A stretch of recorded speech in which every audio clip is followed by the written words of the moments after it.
Bonjour Rav. Shalom Tzadik. La question du jour. Comment avoir de la mémoire?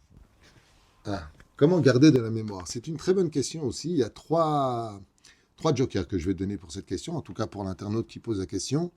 La première, c'est de le dire à voix haute. Tu vois, dans les yeshivot, chez nous les juifs, quand on veut retenir notre étude qui est tellement vaste, il faut l'étudier à voix haute. Le fait de le dire à voix haute va te permettre de mieux imprimer dans ton cerveau et dans ton souvenir, dans tes neurones. La deuxième chose, si vraiment tu veux t'en rappeler que c'est important pour toi, transmets par écriture ce que tu as à retenir. Le fait de l'écrire, non seulement te permet de surpasser le fait d'écouter, mais en plus de cela, le visionner.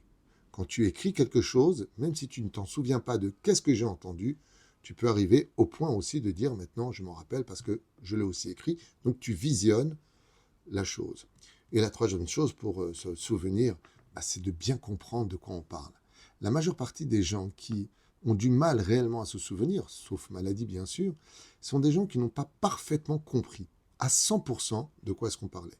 Parce qu'à partir du moment où tu comprends l'idée globale que tu as parfaitement reçue, c'est très facile de t'en souvenir. Après, il y a plein de ségoulottes, comme par exemple chez nous les juifs, on prend le, quand on fait le motzi lechem, on mouille son doigt, on le met dans le sel du motzi, on le met sur la langue, ça permettra de s'en souvenir. Ou de prendre un verre d'huile d'olive pure, avant de chaque étude, tu mets ton doigt à l'intérieur, tu le mets dans ta bouche, c'est pas forcément bon, il n'y a pas de bénédiction à dire, mais ça te permettra, tout comme l'olive malheureusement te fait oublier ce que tu as appris, l'huile d'olive te permettra de t'en souvenir. Et le dernier joker, quand on aime, on n'oublie jamais. Tu vois, quand tu rencontres une personne qui est très importante pour toi, bizarrement, elle n'aura pas besoin de te dire plusieurs fois son numéro de téléphone. Quand tu vois un endroit qui te plaît particulièrement, tu vas tout de suite te rappeler du nom. Où est-ce que c'était?